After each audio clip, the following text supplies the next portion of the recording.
이번 시간에는 11조 이야기라는 제목으로 오늘 1시간은 다 못할 것 같고요. 두 번에 걸쳐서 나눠서 강론을 하도록 해야 되겠습니다. 11조가 마하세르잖아요. 마하세르. 뜻은 우리가 알다시피 10번째 것, 그렇죠? 또 10개 중에 하나, 그런 뜻인데, 이 마하세르라는 이 단어 자체가 상당히 깊은 뜻을 갖고 있는 것이고, 아사르에서 왔겠죠? 당연히. 아세르니까. 10개, 온전하다라는 뜻이잖아요. 그리고 이제, 굳이 파자를 할 필요는 없으나, 그러니까 이제 파자도 유익한 면은 있긴 있어요, 그게. 그래서, 마하세르에 맴이 붙으니까, 이제 이게 장소, 그렇죠? 예. 그리고 또 말씀이란 뜻도 되고, 그렇죠? 그래서 온전한 말씀. 예. 그리고 이제 11조라는 어떤 눈에 보이는 가시적 형태의 제물이 아니고 온전한 말씀에 들어가 있는 거예요, 11조도. 왜냐하면 11조가 율법 안에 있는 거기 때문에. 그리고 율법이 온전한 말씀이잖아요. 다만 이제 이 유대인들은 그걸 형식적인 면만 치중해서 지켰던 것 뿐이지 사실은 그게 온전한 말씀이라고요. 그래서 이제 그 온전한 말씀 가운데 있는 11조가 오늘날 우리 교회에서는 과연 구속사적인 그 함의를 담고 교인들에게 적용되고 있는가라는 사실을 좀 우리가 생각을 해봐야 되거든요. 근데 사실 우리는 대부분 봐도 구속사적인 그 함의가 없이 11조를 대하는 거예요. 그러니까 어떻게 되죠? 종교적인 11조로만 대하는 거죠. 참 안타까운 현실인데, 어쨌든 간에 지금 현재 우리 교회가 행하고 있는 11조가 과연 오늘 우리에게도 그대로 유효하게 지속이 되는 건지, 아니면은 그것이 끊어진 것인지, 이런 것들을 주장하고 논쟁하는 것보다는 성경의 말씀들을 통해서 오늘 우리가 이 11조를 어떻게 받아들여야 되는가, 이걸 이제 생각해 보고자 하는 겁니다. 그래서 강연 1페이지 보면은 1번에 이렇게 되어 있어요. 예수 그리스도시여, 왜 당신은 다 이뤘다 하고 죽으시는 쓸데없는 일을 하셨습니까? 우리는 언약을 성취하였다는 당신의 십자가 사역과는 상관이 없이 계속 하나님께 제사를 드리렵니다. 이게 대한민국 교회가 오늘날 예수님께 드리는 편지예요. 이 말씀 많이 들었기 때문에 다 이해하실 거예요.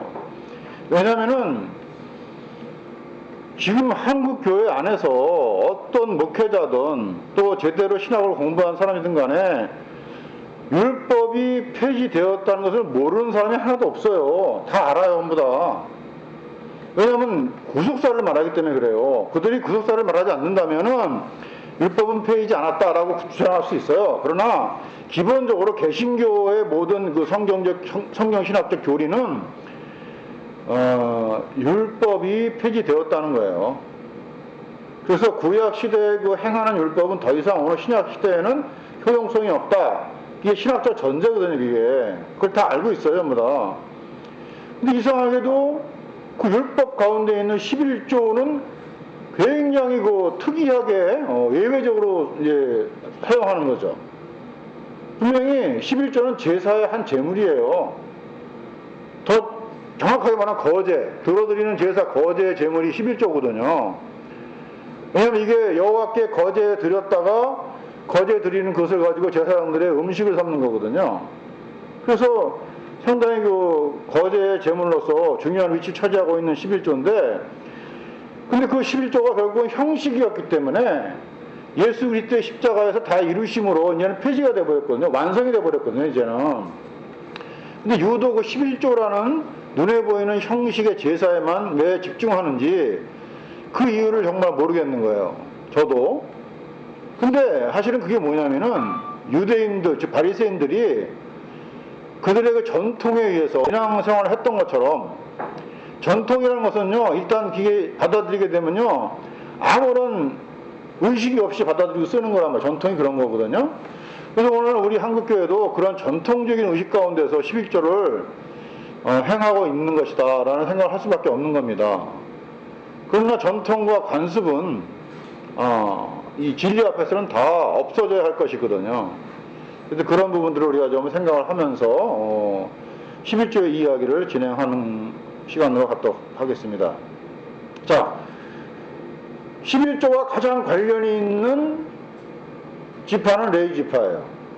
왜냐하면은 레위 지파가 성막에서 제사장 사역을 하면서 봉사를 하거든요.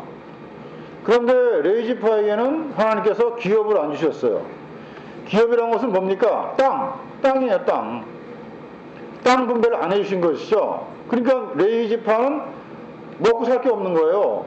그런데 하나님께서 그렇게 하신 이유가 있죠. 즉 레위 지파를 따로 떼어 구별해내서 그들로 하여금 성막 봉사를 하게 하는 거죠. 성막 봉사의 가장 중요한 핵심은 제사예요, 제사. 이 제사가 바로 뭐냐? 이 제사를 통해서 이스라엘의 죄를 어떻게 해요? 속해주는 거잖아요. 그 일을 누구에게만 맡긴 거예요? 레위 지파에게만 맡긴 거예요. 나머지 11지파는 그 일을 하고 싶어도 할 수가 없어.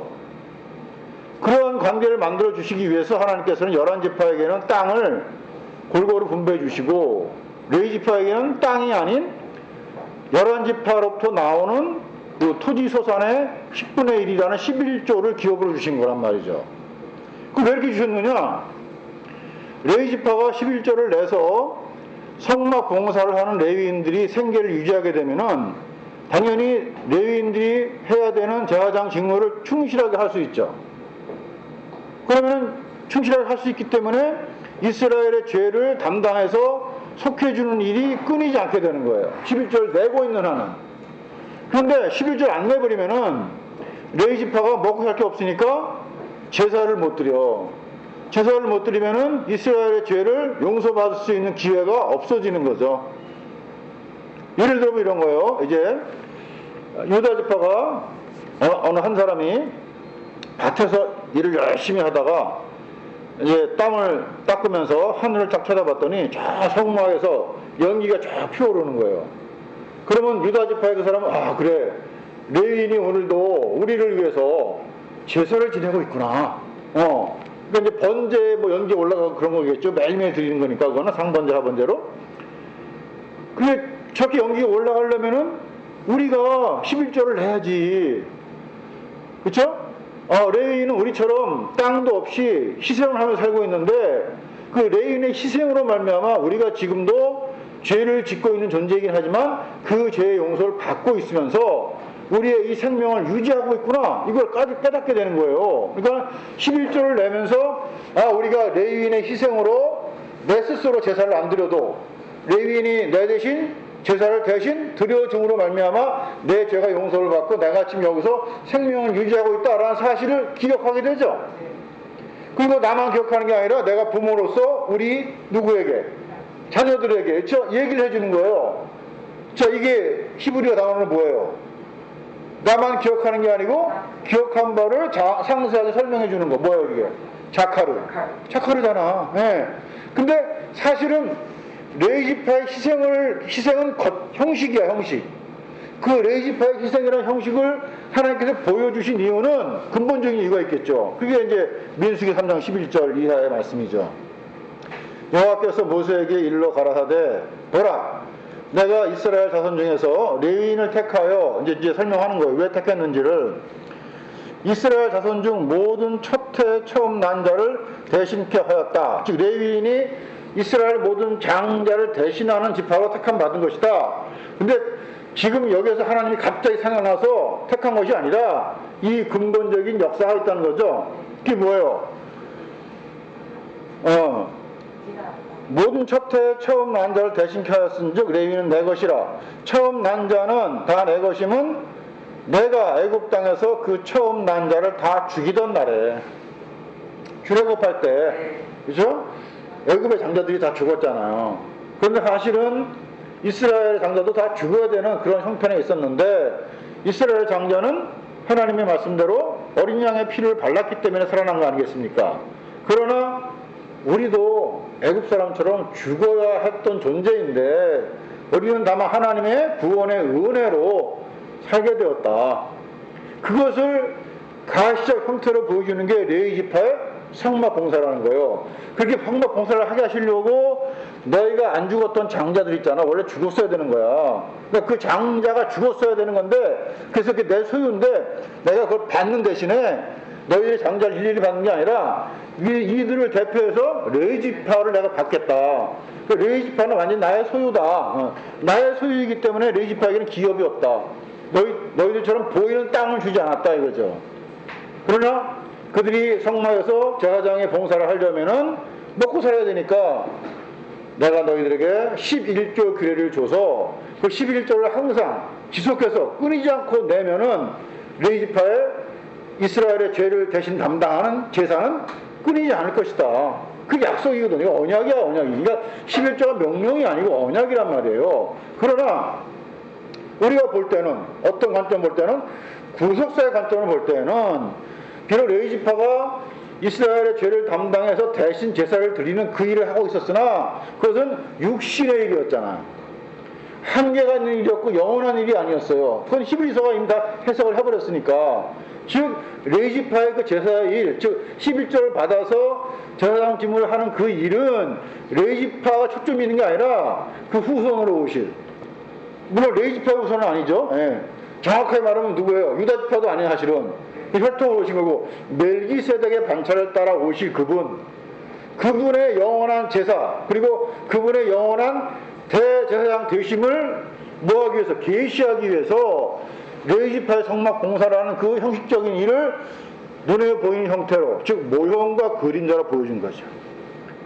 자, 이게 바로 신약 성경이 왔기 때문에 이렇게 해석을 할 수 있는 거란 말이에요. 11조는 형식적으로는 우리가 겉에 어떤 모습을 가지고 행하는, 지키는 그런 율법으로 보이지만 사실은 예수 그리스도 그분을 언약하시는 하나님의 계획이었다, 약속이었다. 그걸 우리가 분명하게 이해를 해야 되는 겁니다.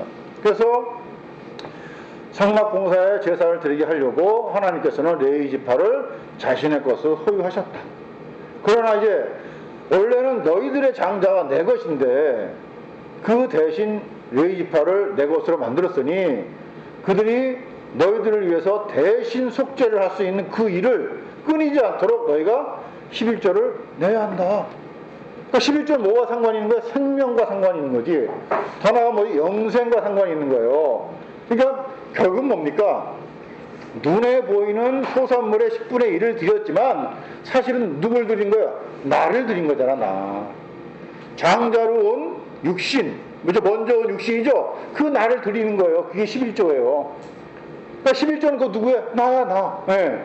기시적으로는 예수 그리스도를 예표하고 2차적으로는 바로 나 자신이 11조다. 나중에 주님과 내가 하나가 되거든. 그죠? 그래서 이 11조는 이 역사 속에서는 어떤 물질로 보였지만은 사실 이게 물질이 아니라 바로 주님과 하나가 되는 우리 자신을 말하는 것이다.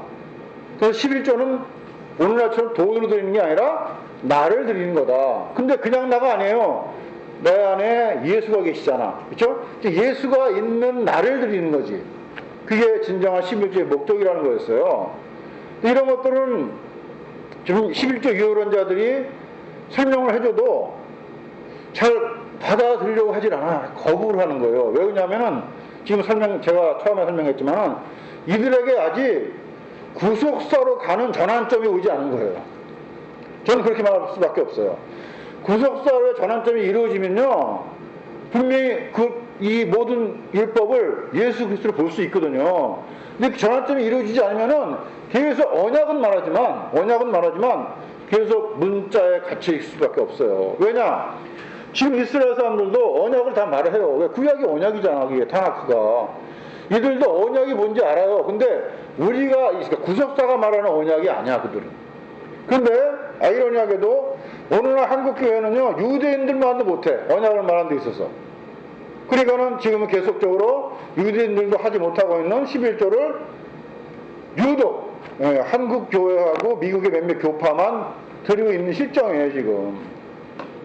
근데 특별히 한국교회는 굉장히 이게 완전히 심하죠. 그래서 주일 성수와 11조가 신자들의 신앙적 의무라고까지도 얘기를 해요. 그러니까 어떻게 돼요? 11조를 만약에 안 내게 되면은 구원이 없는 거예요. 이렇게 되는 거지, 이제. 예. 그래서 실제적으로 톡 까놓고 말한 목사님도 있어요. 11조 구원, 뭐라고 하다? 11조 구원론. 예. 11조를 안 내면 구원 못 받는다. 이렇게 말하는 분도 있고. 이제 주로 이제 그거는 뭐 그분의 뭐 어떤 뭐 잘못된 성경 해석이겠지만은 대부분의 목사님들은 이제 11조를 하면은 축복을 받는다. 뭐 이렇게 말하는 거죠. 전혀 그런 게 아니라는 겁니다. 그래서 이들에게 성경을 볼 때 성경을 통한 구속사적 전환이 이루어질 수 있기를 또 우리가 기도할 수밖에 없는 거예요. 그게 안 되는 이상에는 이게 인간이 이성으로 이해한다고 해도 되는 게 아니거든요. 전통과 관습은요, 이성을 초월해요. 진짜 끊어지지 않습니다. 너무너무 힘든 거죠. 그래서 바울이 열세권의 서신을 쓸 때 그렇게 강조했지만은 안 되는 거예요. 물론 이제 갈라디아서를 공부하면은 또 이제 그런 면들이 쭉 나오겠지만, 그래서 우리가 얼마나 아직까지 사람들의 전통과 관습에 매여 있는 존재인가를 오늘 11조 이야기를 통해서 또 다시 한번 확인해 가면서 이것을 성경적으로 잘못되었다는 사실을 이제 증명하고자 하는 겁니다. 그래서 민수기 18장 24절에 보면은 이스라엘 자손이 여호와께 거제로, 보세요. 이스라엘 자손이 여호와께 뭘로 드려요? 거제로 드리는 11조를, 그 11조가 뭐다? 제사. 근데 이 제사가 신약 시대에는 폐해졌다는 사실을 모르는 사람이 있어요, 없어요? 한국교회 없어. 다 알아요, 전부 다. 근데 사실은 돌아가는 상황을 보면은 이 11조가 제사라는 사실을 모르는 것 같아. 거대 제물이라는 걸 모르는 것 같아요. 모른다고 할 수밖에 없어. 읽긴 읽었는데. 자, 거제로 드리는 11조를 레위인에게 기업으로 준 거로. 이거 굉장히 의미가 굉장히 심장하잖아, 굉장히. 내가 그들에 대하여 말하기를 이스라엘 자손 중에 기업이 없을 것이라 하였노라. 이건 뭐냐? 눈에 보이는 기업이 아니라는 겁니다. 그 10개 중에 하나, 10번째, 막대기 아래로 지난 10번째 완전한 말씀, 그게 레위인의 기업이에요. 그건 레위인만의 기업이 아니고 원래는 이스라엘 12지파의 모든 자들의 기업이 돼야 되는 거죠. 그래서 그걸 먼저 레위인에게 대신 담당해 한 것뿐입니다. 나누는 게 아니고. 그래서 결국에는 11조는 뭐냐? 레위인에게 기업으로 주었고, 그 기업을 11조로 내는데 그 11조가 끊이지 않는 한 그 11조를 내는 그 사람의 생명도 끊어지지 않는다. 쉽게 말하면 생명에 관한 이야기. 이건 지금 뭐 율법을 지키는 명령 규례 이런 차원이 아니란 얘기죠. 생명, 즉 영생에 관한 이야기. 11조가 굉장히 중요한 거죠. 근데 결국에는 이제 이스라엘이 망할 때는 이제 11조를 안 해가지고 결국에 망하게 되죠. 말라기에서 그걸 보여주고 있는데, 결국에는 11조를 안 내게 되면은 이 레위인들이 죄를 대신 담당하는 속하는 제사를 못 드리기 때문에 이스라엘은 죄를 용서받을 길이 없어요. 그렇죠? 그럼 어떻게 된 거야? 저주에 빠지는 거죠, 뭐. 아주 간단한 논리예요, 이게. 근데 중요한 건 이거예요. 이렇게 오랜 시간 동안 11조 규례를 가지고 11조 생활을 했음에도 불구하고 그 11조 안에서 뭐를 발견하지 못했는가? 예수님 말씀에 의하면 하나님의 의와 신과 인을 도저히 발견하지 못한 거예요. 이것을 신학적으로 얘기하면 무능한 건데, 어떤 무능이냐? 영적 무능이에요, 이게. 신학적으로 말하면 아까 얘기했죠. 구속사적 전환점이 이루어지지 않은 거예요. 그 전환점이 오지 않은 거란 말이에요. 그래서 이게 바로 칼빈으로 얘기하면 천적 타락, 천적 무능의 상태에 있기 때문에 그 11조에서 하나님의 뜻, 의와 인과 신이신 예수 그리스도 그분을 발견할 수 없는 상태에 있었다. 결국은 그렇기 때문에 저주를 받고 멸망할 수밖에 없는 그 이스라엘의 운명이 오늘 신약시대에도 우리에게 되풀이된다면 이건 진짜 비극이죠. 어린지 알고 있잖아요, 그거를. 상당히 이게 심각한 문제인데. 근데 어쨌든 간에 그 당시 유대인들은 죽었다 깨어나도 이걸 발견할 수 없어요. 우리가 아니면은 그들은 성도라고 취함할 수가 없는 거예요. 심지어는 믿음의 조상이라고 하는 아브라함, 이삭, 야곱까지도 우리가 아니면 이 약속이 성취가 안 되는 거예요. 우리가 아니면 안 되기 때문에 우리가 살고 있는 이 시대를 바울은 뭐라고 했느냐? 보라, 은혜 받을 만한 때요. 보라, 구원의 날이로다. 히브리서가 상당히 이 11조가 제사에 대해서 자세하게 해석을 했는데 그걸 쭉 읽으면서도 사람들이 왜 그걸 잘 이해를 못하고 받아들이지 않는지 저는 그게 의문점이죠. 그러니까 이 무능성 때문에 아무리 제사를 열심히 드리고 11조 했어도 안 된다는 거예요. 그러니까 결국 무능하기 때문에 열심히 하긴 했어요. 열심히 했는데 결국 무능하기 때문에 결국은 누가 오시는 거예요? 예수 그리스도께서 오셔야 되는 거죠. 그래서 그분이 진정한 제사, 진정한 제물, 진정한 대제사장으로 그렇죠? 언약을 성취하셔야 되는 거죠. 이걸 보게 되는 겁니다. 근데 성취했어 안 했어요? 성취해버렸잖아. 그 제사의 일, 제물의 일 다 성취가 됐어. 그러면 이거는 주님이 우리 대신 다 속한 거죠. 근데 우리가 왜 하겠다고 나서느냐고. 구하고 돌아가 볼까요 다시? 레위인이 11조를 냈어요. 그러면은 그 레위인에게 11지파가 11조를 냈어. 그 11지파는 제사를 안 드려도 돼. 왜? 레위지파가 드려주고 있잖아요. 근데 만약에 레위지파가 드리고 있는데 유다지파의 어떠한 수령이 내가 오늘 유다지파 대장이니까 오늘 내가 한번 드려봐야지 하고 들어가면 어떻게 돼? 죽어. 아니 형이 나오잖아 지금. 절도 회막에 가까이 하지 말라고 그러잖아요. 이게 무슨 뭐 신성한 장소 그런 얘기가 아니지. 무슨 뭐 고대 신화에 나온 그런 얘기가 아니고 레위인이 죄를 속한 일을 하고 있다. 너희가 할 수 있는 일이 아니다. 너희가 하진 않지만은 11조만 내면은 내가 너희가 한 거로 쳐줄게. 그걸 두 글자로 뭐라 신학적으로. 그 칭의지 칭의. 21조가 칭의야 칭의. 그러니까 11지파가 성마에 가서 제사 직접 안 드려도 그 땅에서 자기 생명을 유지하고 보존하고 사는 거란 말이에요. 근데 내가 직접 드리겠다 나가면 죽는 거라니까. 그게 구약시대야. 근데 오늘날은 어때? 오늘날은 우리가 직접 나가잖아. 왜? 휘장이 위로부터 아래까지 갈라졌기 때문에. 그건 바로 예수님의 육체다. 예, 히브리서가 해석을 하고 있고요. 그럼 구약시대에는 너희가 스스로 못 나갔어. 제사장들하고 아무리 친해도 안 돼. 그죠? 오늘날은 뭐야? 예수님 하나가 됐기 때문에 직접 나가는 거잖아요. 이 놀라운 신비. 이게 구속사거든. 이게 구속사가 열리지 않으면 성경을 도저히 해석할 수 없는 거예요. 그래서 히브리서 10장 20절. 그 길은 우리를 위하여 휘장 가운데로 열어놓으신 새로운 살길이요. 새로운 산길이요. 휘장은 곧 그의 육체니라. 즉 예수님이 오셔서 완전한 제물로서 완전한 제사를 드려주셔야 우리가 직접 하나님과 함께 나가서 하나님 앞에서 그분을 알게 되는 영과 진리의 예배를 할 수 있는 거 아닙니까? 이게 진짜 11조의 목적이었어요. 그러니까 영과 진리의 예배가 없는 자들은 오늘날 11조 인정한다고 해도 영과 진리의 예배가 없는 자들은 11조를 해봤자 아무 소용이 없는 거예요. 그러니까 11조는 하나의 문자 명령일 뿐이니까. 그리고 또 11조 돈으로 할 수 있는 것도 아니니까 이제 자꾸 그런 상황들을 이 말씀을 통해 증명해 가자는 거죠. 자, 그래서 또 11조와 함께 등장하는 또 가장 중요한 규례가 하나 있는데 이게 속전 규례. 그러니까 전부 다 레위지파의 성막 봉사는 이스라엘의 구원을 담당하고 있는 거잖아요.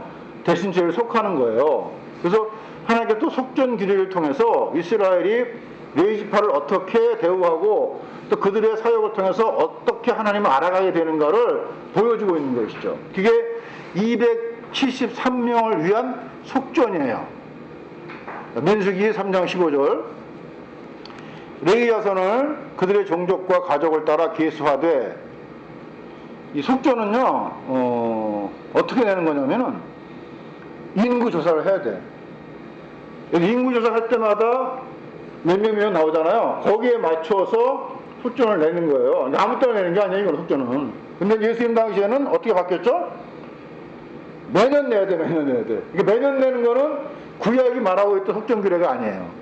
구약이 말하는 속전 규례는 인구 조사를 해서 받는 거거든요. 예수님 당시에는 이제 이걸 사람들이 변형시킨 거지. 일종의 세금 형식으로 걷어들이려고 1년에 한 번 내게 했으면서도 불구하고 사람들이 안 가져올까봐 각각 가정을 돌아다니면서 이 세금을 걷는 사람들이 있었잖아요. 속전을 걷는 사람들. 예수님이 그랬잖아요. 그래서 네가 호수에 가서 강에 가서 낚시를 해가지고 거기 물고기 안에 그 은 한 세갈이 있을 것이니까 너와 나를 위해서 성전세를 내라 이렇게 말씀했잖아요. 그러니까 그 성전세를 받으러 온 사람도 있었어요. 그러니까 뭐니까 율법이 아니고 아까 얘기했죠. 장로들의 유전에 의한 관습 전통이었단 말이에요.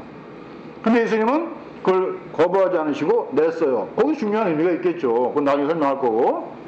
그게 속전인데, 자, 1개월 이상의 남자를 다 계수했어요. 그래서 39절에, 계수하라고 말씀하셨어요. 39절에 모세와 아론이 여호와의 명을 조차 레위인을 각 가족대로 계수한 즉 1개월 이상 남자의 수요가 22,000명이었더라. 쭉 지나가서 40절에 여호와께서 또 모세에게 이르시되 이스라엘 자손의 처음 난 남자를 1개월 이상으로 다 계수하라. 계수하여 그 명수를 기록하라. 그러니까 레위 자손의 장자들과 나머지 11지파 장자들을 계수하라는 거예요. 도대체 왜 계수하는 거냐? 43절 1개월 이상으로 계수함을 입은 처음 난 남자의 명수의 총계가 22,273명이었더라. 누가? 11지파, 나머지 11지파의 장자들이. 86절에 이스라엘 자손의 처음 난 자가 레위인보다 273인이 더한 즉 속하기 위하여 짝을 맞추는 거예요. 레위 지파의 장자와 이스라엘 지파의 장자를 짝을 맞춰봤더니 이스라엘 지파가 더 많은 거야. 273명이.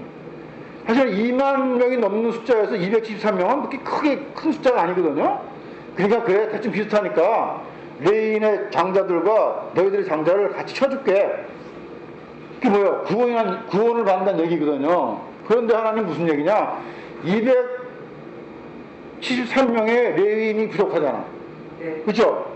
우리 같으면은 그 273 얼마 안 되는 거니까 그냥 우리 같이 했다가 쳐줍시다. 뭐 2만 명이나 22,000명이나 22,273명이나 뭐 차이가 없으니까. 근데 하나님은 아니야.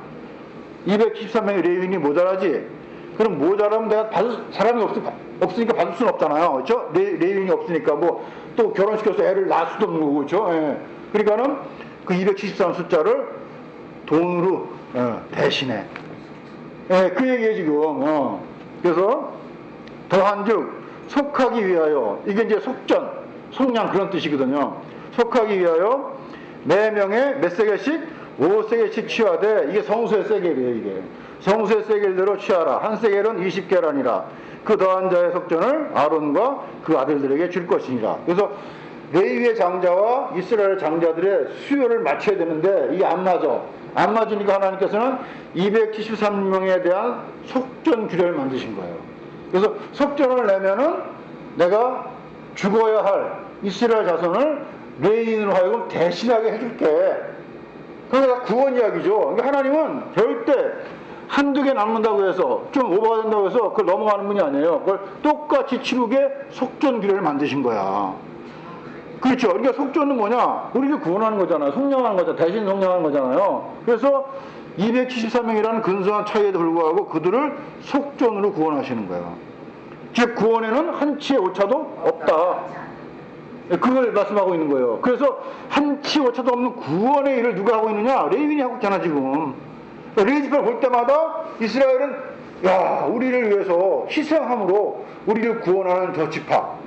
너무 존경스럽잖아요. 그러니까 11조 안 낼 수가 없는 거지. 이게 뭐 어떤 그 규례로 내는 게 아니고 맞아요. 자원에서 내게 되는 것이죠. 그런 것까지 거의 포함되어 있고 의도되어 있는 하나님의 뜻이란 말이에요. 그래서 한 사람을 다 하나씩 성소의 세겔을 5세겔을 내. 그게 성소 바깥의 세겔은 반세겔이에요. 그게. 그러니까 성전의 돈과 바깥의 돈이 달라요. 이 단위가. 그래서 돈을 갖고 와도 성소의 세겔로 계산해서 내야 되는 거예요. 예. 그래서 여기에는 273명이 더해서 속화자가 없는데도 불구하고 이들 살려주려고 273명의 레위인이 없지만 대신 성소의 세겔로 5세겔씩 내면은 너희들 다 용서받은 거야. 이렇게 쳐준 거야. 퉁쳐준 거야. 이게 사실은 이렇게 해서. 예. 근데 이게 또 어디에 나오냐면은 출애굽기 30장 15절에 또 이런 말씀이 나와요. 너희의 생명을 속하기 위하여 여호와께 드릴 때, 이게 반세겔이란 말이에요. 부자라고 반세게 해서 더 내지 말고 가난한 자라고 덜 내지 말라. 똑같이 내라. 무슨 뜻이냐? 아, 하나님도 가난한 사람은 봐주지 뭐. 가난한 사람은 그 없으면 안 넣으면 안 돼요? 그런 얘기가 아니고 똑같은 얘기예요 지금. 그 사람의 어떤 조건이나 행함이나 됨됨이를 보지 않고 다 반세겔로 구원하신다는 얘기예요. 하나님의 구원에는 인간의 행함이나 조건이나 외모 이런 것들이 들어가지 않는다. 공평, 하나님의 공의죠, 공의. 그게 의야, 의. 누구에게나 구원이 임하는 하나님의 공의, 그게 의거든요. 근데 11조에서 그 의를 못 보는 거야. 그 의를 이뤄내신 하나님의 속성은 인, 했어야 되거든. 그러니까 의와 인과 신이라고 그랬잖아. 신은 믿음이고, 그렇죠? 예. 11조에서 그걸 보지 못하고 11조를 낸다면은 그 11조를 낸 게 아니에요. 그런데 이스라엘은 이 기회를 받고 그들의 역사 내내 11조만 한 거야, 그냥. 뭘 없었다? 의와 인과 신은 전혀 없었다. 왜? 영적으로 무능했기 때문에. 자, 이 얘기 하는 거예요, 지금.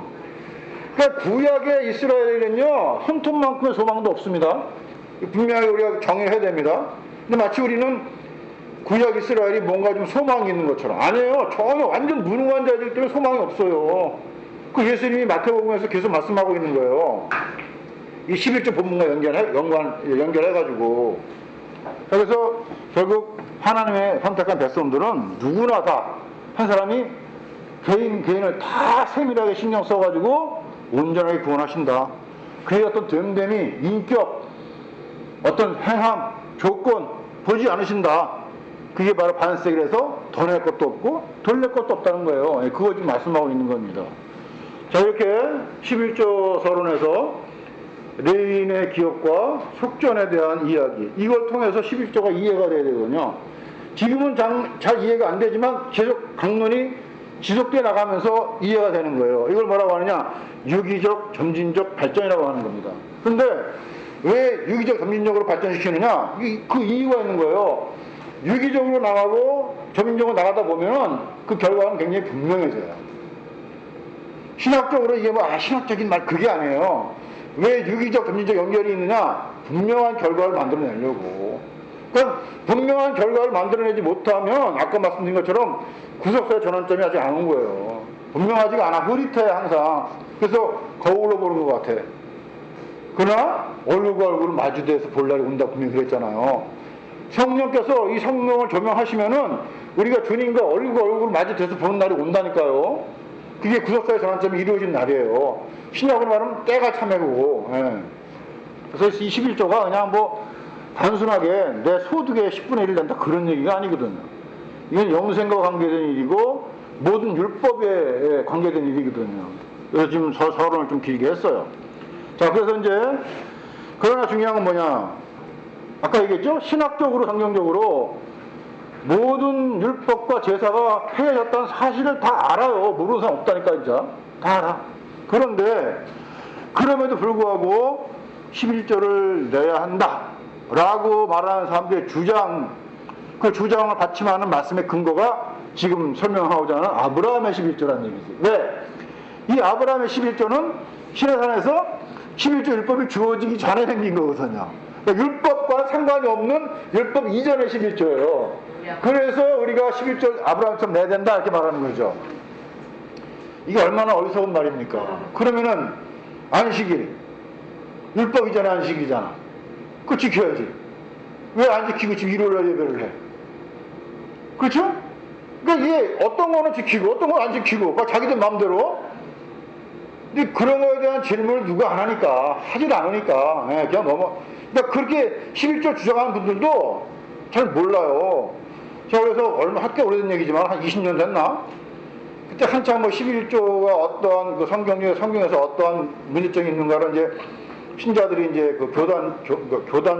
교회에서 이제 좀 의식이 있는 집사님들이 그 11조는 성경적이 아니다라는 사실을 갖고 이제 이렇게 질문하고 그런 것 같아요. 지금처럼 막 활발한 건 아니었고. 그러니까 이게 이제 교회 참여해서 잘 설명이 안 되니까 담임 목사님이 설명을 잘 못 해주겠으니까 교단에다가 건의를 해가지고 우리 교단 신학교 어디라고 얘기하긴 좀 그렇지만 하여튼 유명한 유수한 교단 신학교가 있어요. 그 신학교 대학원 교수들에게 이제 그 11조에 대해서 정확하게 설명을 해달라고 이제 제안을 해가지고 그 교수회에서 답장이 왔어요. 근데 그걸 쭉 읽어봤지. 읽어보면서 딱 느낀 게 뭐냐. 이 사람들 정말 신학교 교수 맞아? 다 11조 해야 된다고 쓰이는 거야. 아, 우리가 그분들한테 배워가지고 율법 폐지됐다고 알고 있었는데, 물론 성경에 나오는 말씀이지만, 근데 이분들은 11조 해야 된다는 거야. 믿음으로. 너무나 웃겨가지고, 이제는 뭐야, 강제로 하는 게 아니고, 율법으로 하는 게 아니고, 믿음으로, 은혜로 11조 해야 되는 그런 시대라는 거예요. 그래서 이분들 진짜 교수 맞아? 그러니까 볼 때는 거야. 양심은 파는 거야, 양심은. 그렇게 안 하면, 그렇게 말 안 하면 거기 있을 수가 없으니까. 아, 지금 만약 그렇게 말하다가 다 잘려나가죠. 그런데 예. 저희 학교에도 보면 정말 유명한 교수예요. 근데 11조에 대한 개념을 정확히 모르요. 아, 그러니까. 예. 이게 알아서 하는 게 예. 아니라 모르니까 받는 그냥 정통 관습으로 받아들이고 하는 거야. 그게 더 무섭다니까요. 그럼 끊을 수가 없어, 그거를. 자, 아브라함의 11조. 자, 어떻게 봐야 되느냐? 창세기 14장 17절이죠? 아브라함이 그돌라오멜과 그와 함께한 양들을 파하고 돌아올 때 소돔왕이 사회골짜기 곧 왕국에 나와 그를 영접하였고, 18절에 살렘왕 멜기세덱이 떡과 포도주를 가지고 나와서 뭐라고 말을 하냐? 그는 지극히 높으신 하나님의 제사장이었더라. 이 신분이 그렇다는 얘기예요. 근데 그러면서 이제 멜기세덱이 이제 아브라함을 향해서 뭐를 해요? 축복을 하죠. 예. 그가 아브라함에게 축복하여 가로되 천지의 주제시요 지극히 높으신 하나님이요 아브라함에게 복을 주옵소서. 뭐 별 의미가 없는 말 같아요. 그냥 아브라함이 믿음의 조상이니까 하나님이 불렀으니까 멜기세덱이 제사장으로서 아브라함에게 축복을 했구나. 하나님께 복을 달라고. 그래서 아브라함이 자기가 얻은 소득 가운데 10분의 1을 떼서 멜기세덱이 주었구나. 그러니까 이 율법이 이제 11조니까 우리도 하자. 이 멜기세덱 이야기가 나오잖아요. 그러면은 양식이 있으면은 그러면 성경 가운데 멜기세덱이 또 나오나? 한번 조사를 해봐야지, 조사를. 에? 그래서 보면은 그 멜기세덱이 시편인가 한번 어디에 나와요.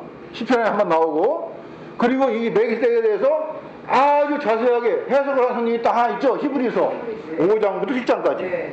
이거 읽어보면은 아브라함이 11절 낸 기사가 어떤 의미를 갖고 있는지를 정확하게 알 수가 있죠. 근데 이런 것도 안 읽어보는 거예요. 그냥 아브라함이 냈다는 거야, 10분의 1을. 답답한 거 아니겠습니까? 자, 멜기세덱이 등장을 해, 갑자기. 전 중요한 건 이거예요. 아브라함이 등장하는 창세기는 11장이에요. 그렇죠? 10장에서 이제 족보가 끝나면서 11장에서 부름받고 나오잖아요.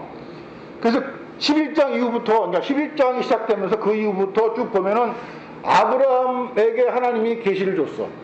다시 말할까요? 아브라함 아닌 사람에겐 계시를 안 줬고 아브라함에게만 줬어. 그렇죠? 그런데 갑자기 14장에서 멜기세덱이 나와갖고 아브라함을 축복해. 아니, 하나님의 계시를 받아가지고 저 갈대아 우르에서 나온 아브라함에게 축복을 한대. 그러면 벌써 우리가 봐도, 야, 우리는 아브라함만 하나님의 계시를 받고 나온 줄 알았더니 멜기세덱이라는 제사장도 하나님의 계시를 받았는데, 똑같은 계시를 받았는데 아브라함을 축복하네. 누가 더 높은 거예요? 당연하지. 멜기세덱이 훨씬 높은 월등한 계시를 받은 거야. 우리 문자를 볼 때도 그거 아닙니까? 그러니까 축복을 하잖아요. 근데 축복을 한 내용이 뭐냐면은 천지의 주제시요 지극히 높으신 하나님이야. 이 말을 들었어. 그리고 또 뭘 들었냐면은 너희 대적을 내 손에 붙이신 지극히 높으신 하나님을 찬송할지로다. 자, 이 세 마디를 듣고, 이게 세 마디는 아니겠지만 세 마디 나오니까 세 마디를 듣고 아브라함이 11조를 냈다니까요. 10분의 1, 11조도 아니야. 지금 10분의 1이 아니야. 10분의 1을 낸 거예요. 예. 11조라는 이 번역은 잘못된 번역이야. 이 조가 세금 줬다고, 세금. 예, 11조 세금이 아니야, 때 이거는. 근데 물론 그 당시에 고대 근동 지방에서도 그들의 신에게 바치는 11조가 있었대요. 10분의 1이. 그러니까 세금식이겠지. 그러니까. 예. 근데 성경은 그런 세금을 말하는 게 아니고, 자, 아브라함이 왜 드린 거예요? 내가 지금 전쟁을 해서 노획물을 끌고 나왔잖아. 그런데 갑자기 멜기세덱이 나와갖고는 천지의 주제, 지극히 높은 하나님 여기까지 말했는데 여기까지는 아브라함이 알 수도 있어요. 그런데 대적을 내 손에 붙이신. 야, 내가 이긴 게 아니고 저 그돌라오멜 왕의 연합군들을 내가 이긴 게 아니고 하나님이 이긴 거구나. 이게 신학적으로 여호와의 전쟁이에요. 이게 아브라함의 전쟁이 아니었고 여호와의 전쟁이었네라는 걸 깨닫게 됐죠. 그 깨달은 게 복을 받은 거야. 이게 멜기세덱이 축복한 대로 즉 다시 말해 가르친 거야. 아브라함에게.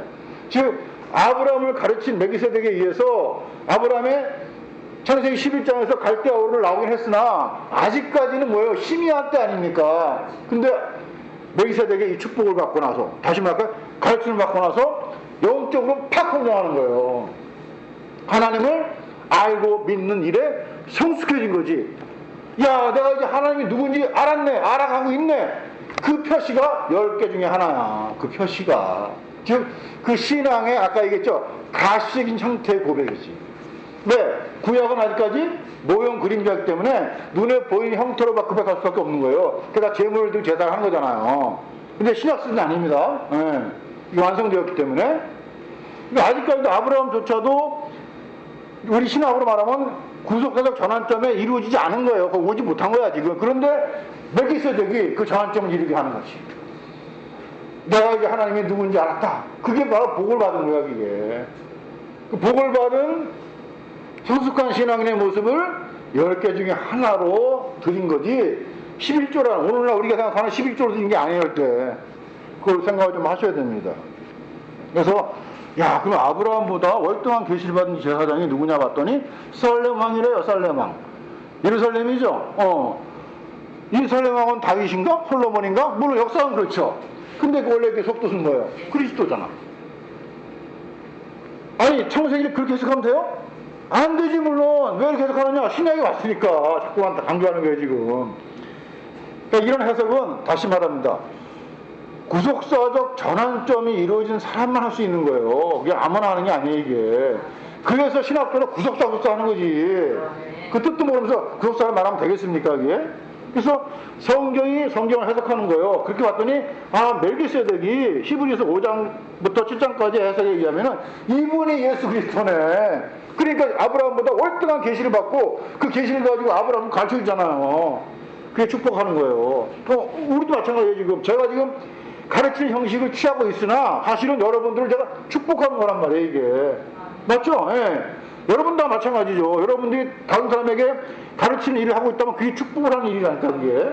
그래서 그가 알게 되면은 알게 됐죠? 그게 11조 드린 거야. 알게 되면은. 예, 그 상태가 그걸 좀 이야기하는 겁니다. 그래서 결국은 아브라함의 11조 기사는 우리 한국교회가 말하는 것처럼 율법 이전에 11조니까 지금도 유효하다 그걸 말하는 게 아니고 아브라함의 11조 기사를 통해서 누굴 말하고자 한 거예요? 예수 그리스도. 이거밖에 없어요 지금. 이게 너무 중요한 거 아니겠습니까? 여기 써놨네. 시편 110편 4절에 보니까 여호와는 맹세하고 변치 아니하시리라. 자, 맹세하고 변치 않는다. 뭐예요? 언약이잖아 언약. 이게 두 글자로 말하면은 이르시기를 너는 멜키세덱의 반찬을 조차 영원한 제사장이라 하셨도다. 누구? 예수 그리스도. 다 이렇게 다 해석을 해서입니다. 안 하는 사람 없어요입니다. 어떤 목사든 간에. 영원한 제사장. 예수밖에 없잖아요. 바로 이게 예수님 이야기라는 얘기. 아브라함의 11조 이야기가 아니고 진정한 11조로 오셔서 우리를 대신하여 속죄하실, 속량하실 그 제사장. 레위의 속죄와 속량의 제사는 한계가 있었지만 누구? 예수님의 속죄와 속량은 한계가 없다. 영원하다. 완전하다. 그걸 보여주려고 했던 것이죠. 그래서 히브리서 7장 1절 이하 쭉 보니까 이 멜키세덱은 살렘 왕이요 지극히 높으신 하나님의 제사장이라. 이건 시편과 창세기의 말씀과 동일한 겁니다. 여러 인명을 쳐서 죽이고 돌아온 아브라함을 만나 복을 빈 자라. 이게 가르친 거예요. 이게 가르친 거란 말이죠. 뭐라고 쳤죠? 천지의 주제 지극히 높인 하나님, 대적을 내 손에 붙이신 하나님. 이게 가르친 내용이에요. 이게 복을 빈 내용이죠. 아브라함이 일체 10분의 1을 그에게 나눠줍니다. 그 이름을 번역한 줄 첫째, 의의 왕이요. 자, 성경에서 의의 왕, 샬롬, 평화의 왕, 누굴 말하는 거야? 예수님이죠. 그러니까 뒤에 나왔네. 샬렘 왕, 평강의 왕이요. 보세요, 3절에. 아비도 없고, 어미도 없고, 족보도 없고, 시작한 날도 없고 생명의 끝도 없이 에트 알파 오메가잖아요. 하나님 아들과 방불하여 항상 제사장으로 있느니라. 레위 지파가 그들의 역사 내내 제사장으로 있었지만은 결국은 뭐예요? 성전이 파괴되고 난 다음부터는 제사장의 일을 못하는 거예요. 끝나버린 거야, 그걸로 그냥 한계성을 가지고. 근데 예수님은 영원한 제사장이다. 이 사람의 어떻게 높은 것을 생각하라. 이분이 누구냐? 아브라함보다 월등히 높은 계시를 갖고 와서 아브라함을 축복한 이 사람을 생각하라 이거예요, 지금. 자, 보세요. 우리는 지금 이걸 읽으면 금방 알잖아요. 근데 이 당시에 이 초대교회 때 이 편지를 읽고 있는 사람들은 잘 몰랐다니까. 명료하지가 않았어요. 명료하지가 않았기 때문에 하도 바울이 계속 13권의 서신을 통해서 계속 율법 복음 얘기를 한 거예요. 명료하지 않았기 때문에. 근데 그 당시에는 왜 과도기니까. 근데 지금은 뭐예요? 분명하게 명료하게 결과가 나왔어요. 이제는 얼굴과 얼굴을 마주보고 대하는 그때라니까. 지금이 힘이 왔다가 할 때 아닙니다. 이 하나님의 때가 찬 거예요, 완전히. 보세요. 이 사람의 어떻게 높은 거 생각하라. 즉 아브라함의 11조 기사를 통해서 아브라함이 11조를 냈다 그 생각하지 말고 그를 향해서 복을 빈 멜기세덱에 어떻게 높은 거 생각하라. 뭐겠어요? 그러면 이분이 예수 그리스도 그분이었네. 이걸 생각해보라는 얘기예요. 맞잖아요. 그러니까 조상 아브라함이 노량물 중 좋은 것으로 10분의 1을 저에게 주었느니라. 이건 다 레위 지파 다 연관되는 거죠. 왜? 이 당시에 레위가 아브라함의 허리에 있었다고 히브리서가 계속 기록하고 해석하고 있잖아요. 자, 그런데 이제 사실은 이 아브라함이 바친 것은 율법의 11조를 볼 때는 바칠 수 없는 거예요. 11조로는. 왜? 노량물은 11조 대상이 아니야. 그냥 하나님께 드리는 거지. 네. 노량물은 그리고 10분의 1을 드리는 게 아니라 군인은 500분의 1을 드리고 백성들은 50분의 1을 드려요. 근데 그것도 어떻게 하면 전리품을 갖고 오잖아요. 갖고 오면은 원래 군인들이 다 뺏어온 거잖아요. 근데 군인들이 뺏어온 걸 반 잘라가지고 반은 군인들에게, 반은 진해에 있던 이스라엘 사람들에게 다 주는 거야. 이스라엘 사람들은 전혀 하지도 않았어. 누가 했어? 군인들이 했잖아. 평민들은 안 한 거야. 뭐 남녀, 할아버지, 할머니, 뭐 아이들 다 안 했잖아. 여자들. 니들에게도 반을 나눠줘. 그리고 나서 그 군인들이 받은 반 중에서는 500분의 1을 하나님께 드리게 하고, 11조가 아니니까. 그 이스라엘이 받은 반 중에서는 50분의 1을 드리게 하는 거예요. 예. 그게 바로 노량물을 하나님께 드리는 규례죠. 그러니까 이거는 11조가 아닙니다. 예. 그래서 원래 정확하게 말하면 아브라함의 11조는 11조가 될 수가 없는 거예요. 그러니까 10분의 1이라고 말하는 거예요. 예. 그게 되게 중요한 건데, 그런 것들을 저희로 읽어보지도 않고 아브라함의 10조 본받다고 한다면은 그 말이 안 되는 거예요. 그 맞아요. 그들의 말대로 아브라함의 11조를 본받고자 한다면은 뭘 본받아야 되냐? 멜기세덱을 봐야 돼. 그분을 설명할 수 있어야 되는 거죠. 이게 제일 중요한 내용이에요, 이게.